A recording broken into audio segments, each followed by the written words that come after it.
যখন বিপদ হয় তখন দিদির দেখা পাওয়া যায় না। যখন ভাষণের দরকার হয়, সরকারি কোষাগার থেকে অর্থ দেওয়ার প্রয়োজন হয়, তখন আপনি মহানুভাবের ভূমিকা পালন করে আবার সেখানকার মানুষকে বিভ্রান্ত করবেন। আমরা জানি আমাদের কালকের বক্তব্যে আরো তথ্য দেব, সবকিছু আজকে বললেই হবে না। তাই আমরা মুর্শিদাবাদের সর্বস্তরের মানুষকে, হিন্দু মুসলমান সর্বস্তরের মানুষকে আমরা দাবি করছি যে মুর্শিদাবাদের সাম্প্রদায়িক সম্প্রীতি ফিরিয়ে আনার জন্য, ওয়াকফ আইন বাতিলের জন্য, চাকরিহারাদের চাকরি ফেরত দেওয়ার দাবিতে আগামীকাল কংগ্রেস পার্টির পক্ষ থেকে যে জনসভার আয়োজন করা হয়েছে, এটা সম্প্রীতির সভা। এই সভায় সারা মুর্শিদাবাদের মানুষ আপনারা আসুন। আমাদের টাকা নেই, পয়সা নেই, গাড়ি দেওয়ার ভাড়া নেই, বিরিয়ানি খাওয়ার অর্থ নেই, আমাদের লুট করার কোনো জায়গা নেই, দুর্নীতি করার কোনো ব্যবস্থা নেই। তাই স্বাভাবিকভাবেই আমাদের আর্থিক সীমাবদ্ধতার মধ্যে আমি আপনার কাছে আবেদন করতে পারি, অনুরোধ করতে পারি, আপনারা কষ্ট করে হলেও আসবেন আগামীকাল।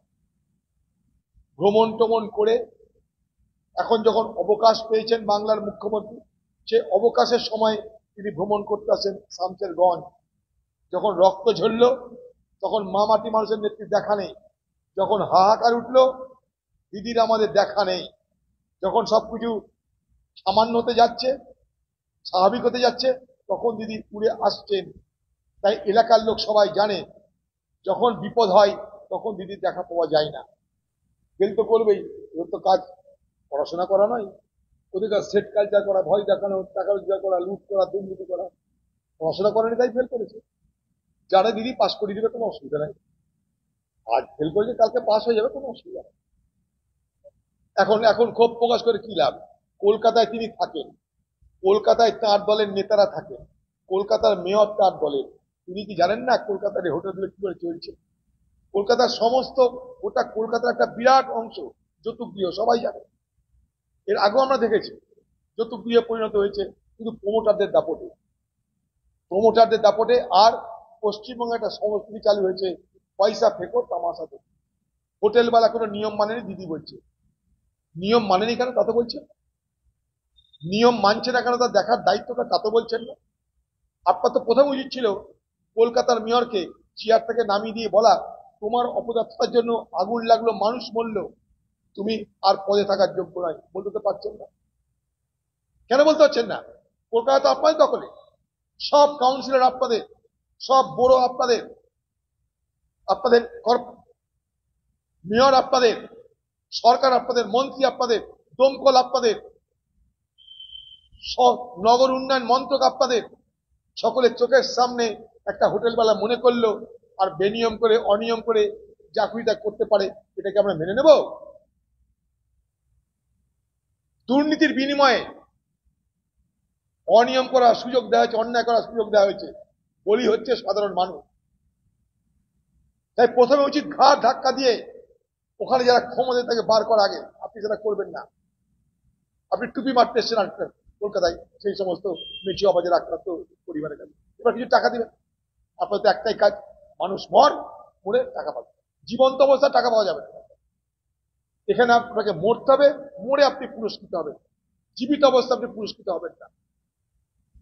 এই পারমিশন গুলো কে দিয়েছিল? হোটেল দেখভালের দায়িত্ব কার? হোটেল নিয়ম মানছে কিনা কার দেখার দায়িত্ব বলুন? তার জন্য সরকার আছে, তার জন্য বেতন আছে, অফিসার আছে, মেয়র আছে, কাউন্সিলর আছে। কেন আজ তারা কোথায়?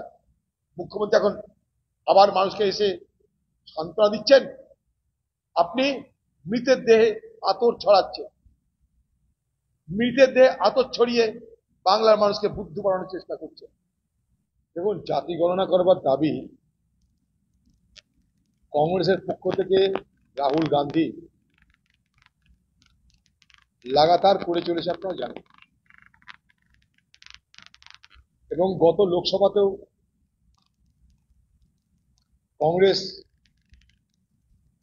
মানুষকে প্রতিশ্রুতি দিয়েছিল যে ক্ষমতায় এলে জাতি গণনা তো হবেই, এবং জাতি গণনার ভিত্তিতে চাকরিতে সংরক্ষণ, সেই সঙ্গে পিছিয়ে পড়া যারা জাতি তাদের জন্য আলাদা করে বাজেটের টাকা বরাদ্দ করতে হবে। আর ভারত সরকার যারা আছে ক্ষমতায় তারা কি বলতো? মোদিজি বলতো যে জাতিগণনা দেশের সর্বনাশ করবে। তিনি বলছেন গরিব একটা জাত, মহিলা একটা জাত, পুরুষ একটা জাত, বাকি কোনো জাত নেই। বিজেপি সরকারের মন্ত্রী নীতিন গডকরি সে বলছে जो करेगा जात की बात उनको मारो कस के लात। অর্থাৎ যে জাতিগণনার কথা বলবে তাকে ভালো করে চর লাগিয়ে দেয়, থাপ্পড় মারো। আর আজকে সেই মোদী সরকার কংগ্রেসের এবং কংগ্রেসের মনোভাবাপন্ন বাকি দলগুলোর চাপে পড়ে রাহুল গান্ধীর নেতৃত্বে সারা দেশ জুড়ে যে আন্দোলন হয়েছিল এবং হচ্ছে এবং হবে, তার কাছে মোদী সরকার মাথা নিচু করেছে। এটা গেল প্রথম কংগ্রেস দলের নৈতিক জয়। কংগ্রেস দলের নৈতিক জয়। তার সঙ্গে আমরা এটা বলেছি, এখন দাবি কি আমাদের নির্দিষ্ট সময়ের মধ্যে করতে হবে। 50% সংরক্ষণের সীমা ভেঙে দিতে হবে। মোদী সরকার সামনে যেহেতু বিহার ভোটে কি হবে জানে না, তাই বিহার ভোটের আগে যে জাতিগণনার দাবি সারা দেশ জুড়ে তৈরি করেছে রাহুল গান্ধীর নেতৃত্বে বাকি সমমনোভাবাপন্ন দলগুলো, সেই জায়গায় সাধারণ মানুষের কাছে আগেই তিনি বার্তা দিতে চাইছেন যে আমরা করছি, আমাদেরকে ভুল দিবে না। বাকি যেগুলো কথা বলছেন পহেলগাঁওয়ের কথা, আমরা যুদ্ধবাজ নই, বদলা আমরা চাই, পরিষ্কারভাবে বলে দেওয়া হয়েছে। ভারত সরকারের পক্ষ থেকে যখন সর্বদল মিটিং হয়েছিল তখনও বলে দেওয়া হয়েছে যে দেশের স্বার্থে, নিরাপত্তার স্বার্থে, সন্ত্রাসবাদের মোকাবেলা করার স্বার্থে এবং যোগ্য জবাব দেওয়ার প্রয়োজনে ভারত সরকার যা করবে কংগ্রেস দল তা সমর্থন করবে।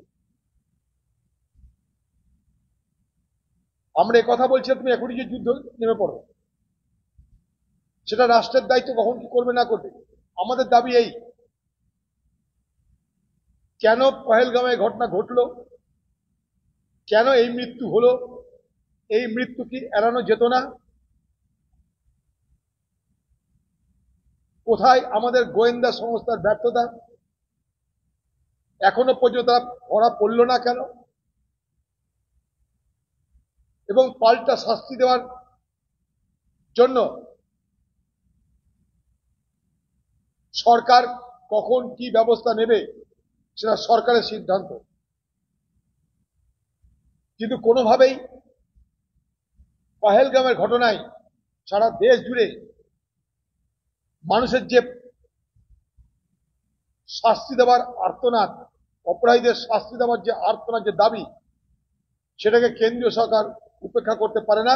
উপেক্ষা করলে আমরা প্রতিবাদ করব। পাশাপাশি আরেকটা কথা বলতে চাই, কাশ্মীরের সাধারণ ছাত্র ছাত্রী বা কাশ্মীরের সাধারণ মানুষ যারা রুটি রুজির প্রয়োজনে, শিক্ষার প্রয়োজনে, স্বাস্থ্যের প্রয়োজনে ভারতবর্ষের বিভিন্ন রাজ্যে যায়, তাদের প্রতি যেন কখনো কোন রকম অশালীন অন্যায় আচরণ না করা হয়। এটা আমার দাবি এই কারণে যে কাশ্মীর সবাই বলতো সন্ত্রাসবাদীদের সব থেকে বড় পীঠস্থান, সেই কাশ্মীরে আবাল বৃদ্ধ বনিতা পহেলগাঁওয়ের ঘটনার যেভাবে প্রতিবাদ করেছে, যেভাবে পহেলগাঁওয়ের আক্রান্ত ব্যক্তিদের যেভাবে তারা সহযোগিতা করেছে, বাঁচিয়েছে, তার জন্য প্রাণ দিয়েছে, সেখানকার সর্বস্তরের মানুষ যেভাবে রাস্তায় নেমে আজও প্রতিবাদ করছে, সে কথা মাথায় রেখে বলতে চাই যে কখনো যেন কাশ্মীরিদের মনে এই ধারণা, এই ভাবনা না হয় যে আমরা কাশ্মীরের বাইরে বাকি ভারতবর্ষে নিরাপত্তার অভাব বোধ করছি। এটা আমার হাত জোর করে অনুরোধ, এটা আমার দাবি।